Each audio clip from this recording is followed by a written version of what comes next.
Hello everyone and welcome to Stimulus Academy. So the topic for today is Bohr effect, Haldane effect, Hamburger phenomenon, and the regulation of respiration and the disorders that are concerned with respiration. So now let's start with the topic. So the first topic is Bohr effect. Now we have already described how gases are exchanged, what are the different mechanisms by which carbon dioxide and oxygen are exchanged, how they are transported through the blood. Okay. So now in the active tissues, we know that there is an increased concentration of carbon dioxide. And this carbon dioxide is it is either in the form of H2CO3, that is carbonic acid, or it is present as carb amino hemoglobin. Okay, so what happens is that in active tissue there is an increased concentration of carbon dioxide, and because of this there is also an increased H plus ion concentration. This is because when carbon dioxide will combine with the water present in the blood or in RBCs, it will form H2CO3. Okay. Now this process is occurring in the presence of carbonic anhydrase.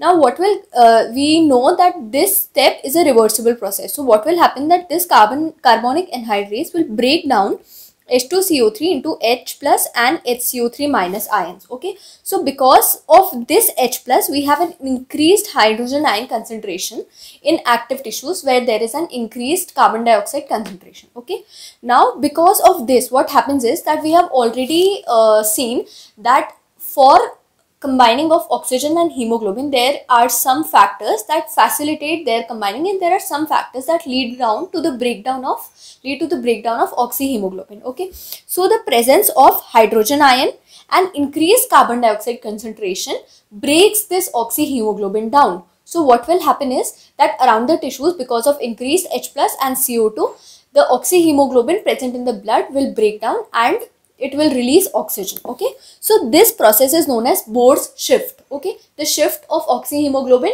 to hemoglobin plus oxygen, where oxygen is released and delivered to the cells. Okay, so this process is called Bohr effect, and it is very important because it is leading to the release of oxygen in the cells. Okay, so we can say that Bohr effect plays a crucial role in enhancing the release of oxygen in the tissue. So it is like a normal and very important phenomenon. Okay, so here this is what the equation that I told you about, that carbon dioxide which is present in tissues combines with water to form H2CO3 in the presence of carbonic anhydrase, and this H2CO3 is broken down into H plus and HCO3 minus in the presence of carbonic anhydrase, which leads to a release of increase in concentration of H plus ions. Okay, so this was all about Bohr effect. Now we move on to Hamburger phenomenon. Okay, so Hamburger phenomenon is also known as chloride shift. So of course, as the name says, there will be like exchange of chloride ions here. So how is this happening? Now this is the RBC. So what is happening is that we know that some of the carbon dioxide is transported in the form of H2CO3 in the presence of carbonic anhydrase. So what is happening is that carbon dioxide is entering inside the RBC, where it is combining with water to form H2CO3. Now this H2CO3, again in the presence of carbonic anhydrase, is broken down into H plus and HCO3 minus ions. Okay, now what happens is that this is the RBC membrane. So what will happen is that as soon as these HCO3 minus ions are formed, they will be pushed out of the cell. Okay, so they'll just come out of the cell, and because they are coming out of the cell, so what is happening is that minus, that is negative ions, are coming out. So obviously a cell has to maintain its equilibrium. So what will happen that now there should be like a negative ion that has to come back in the RBC so as to maintain the ionic equilibrium. So what happens is that this chloride which is present in the plasma, it comes inside the cell and thus leads to neutrality. Okay, so what is chloride shift? The entry of chloride ions into the red blood cell from the surrounding plasma, and carbon dioxide is carried into the cells from respiring tissues. Okay, so this cell is carrying carbon dioxide, and it is leading to the formation of H plus and HCO3 minus. Now this HCO3 minus comes out of the cell, and in return Cl minus enters inside the cell, and this is known as Hamburger phenomenon or chloride shift.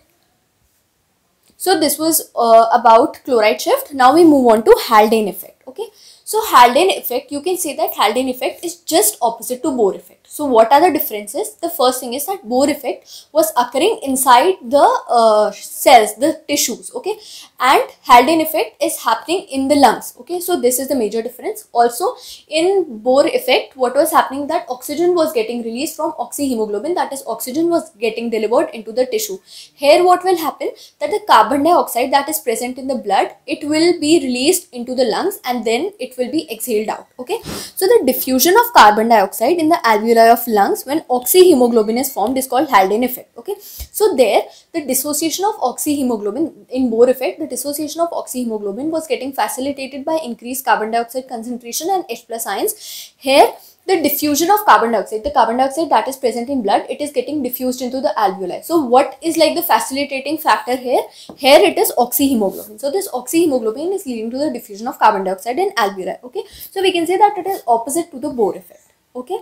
Now oxygen that is present in the alveoli, that is present in the inhaled air, it will diffuse in the deoxygenated blood. It will diffuse into deoxygenated blood. It will lead to the formation of oxyhemoglobin, and in return, as soon as oxyhemoglobin is formed, the carbon dioxide will diffuse into the alveoli, okay.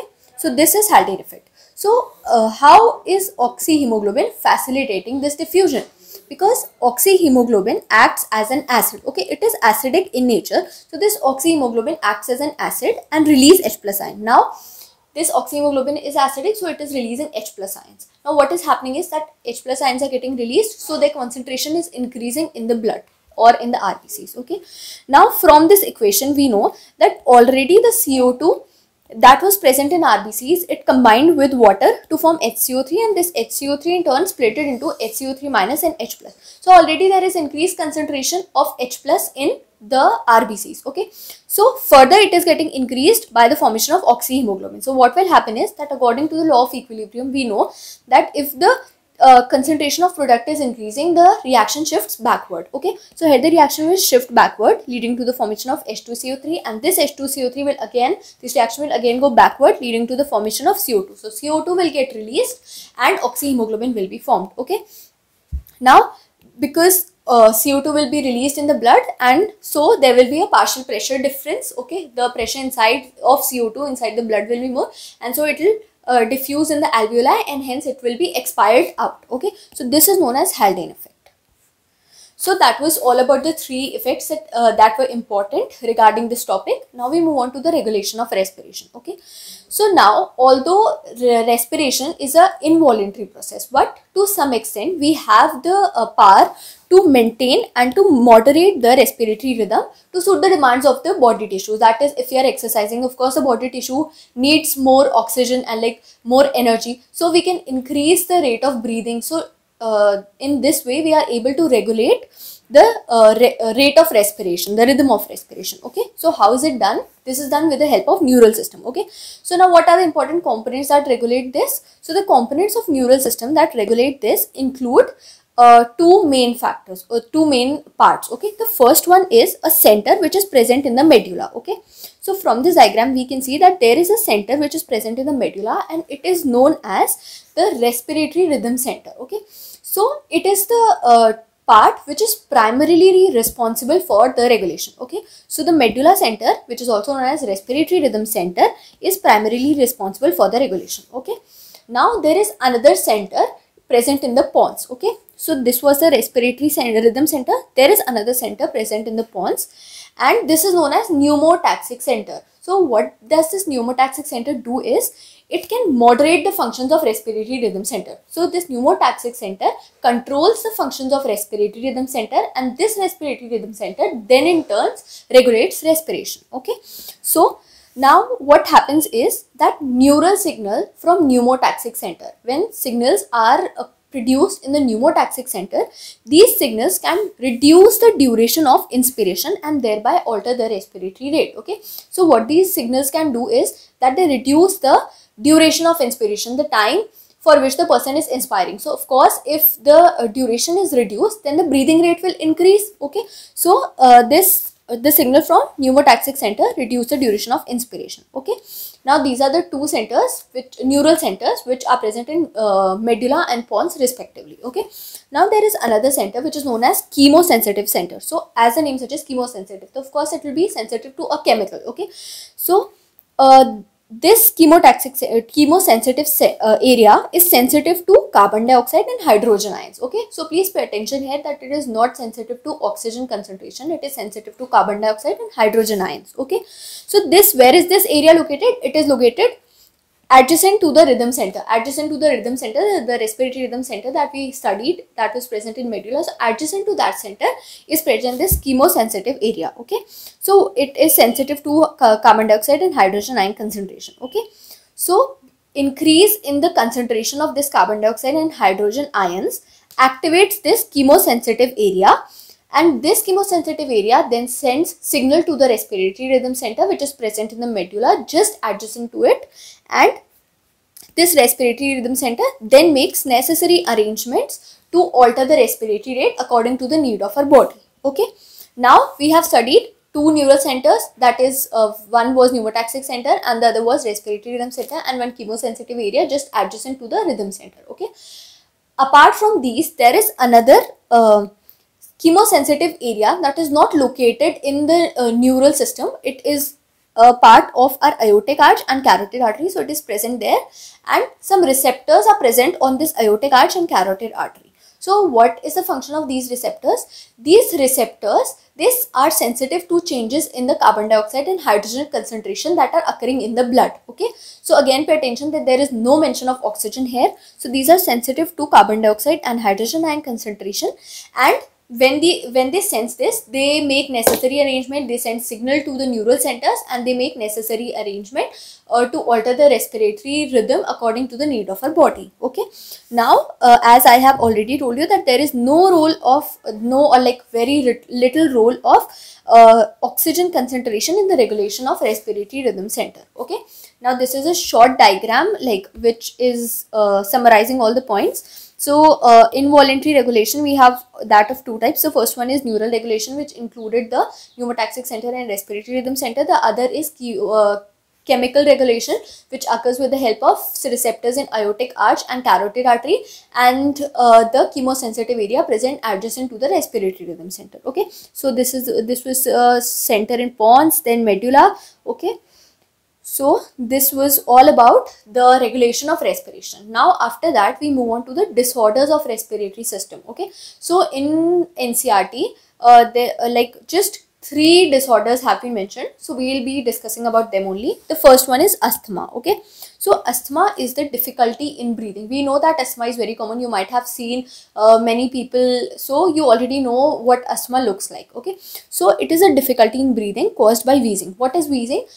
Wheezing is the production of sound while breathing. Okay, when we a person who has asthma, when he or she breathes, there is a whistling type of sound produced, so that is known as wheezing. Okay, so asthma is the difficulty in breathing causing wheezing due to inflammation of bronchi and bronchioles. So actually asthma is an allergic condition. So what happens that in allergy there is inflammation of the bronchi and bronchioles, and because of that wheezing sound is produced and there is discomfort while breathing. Okay, so that is known as asthma. Okay, now the second disorder is emphysema. Okay, so emphysema is a chronic disorder.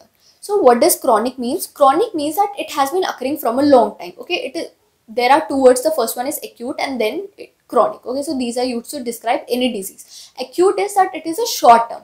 For example, if you are having malaria, okay, so malaria is an acute disease because the symptoms will appear fast. Okay, but on the other hand, conditions like emphysema, conditions like cancer, these are chronic because they take a long time for presentation. Okay, so emphysema is a chronic disorder in which the alveolar walls are damaged due to which respiratory surface is decreased. Okay, so what happens is that why are lungs important? Because the alveolar surface of the lungs, it is specialized for the exchange of gases. Okay, so now what happens here is that in emphysema is seen in cigarette smokers, that too chronic. Okay, it is a chronic condition, so long term smoking leads to emphysema. So what happens is that because of this long term smoking, there will be a lot of allergens, there will be a lot of harmful chemicals that are being inhaled, and because of that there is a damage to the alveolar wall. Okay, so damage to this alveolar wall decreases the surface area of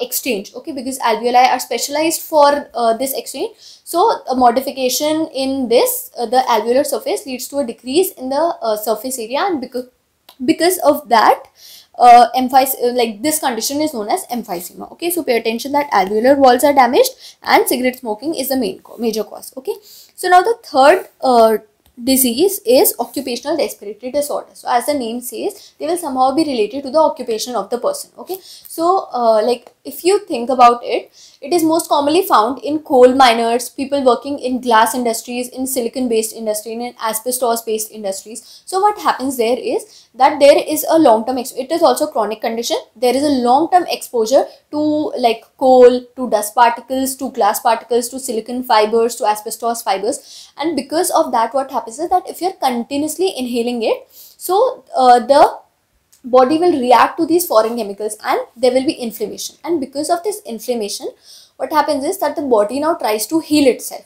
So after inflammation, the normal process by which the body heals is by like it will repair itself, and fibrosis will occur, because fibrosis is a normal condition to repair the body. Okay, so alveoli, they have squamous epithelium which is being easily exchanged. So now what happens is that after inflammation, agar wo alveoli, that alveolar wall is damaged, so of course the body will try to heal it, and this will lead to fibrosis. A body heal karegi to it cannot again produce those squamous epithelial cells. It will repair by deposition of fibers. Okay, so that is known as fibrosis. Okay, so long term exposure can give rise to inflammation which leads to fibrosis. What is fibrosis?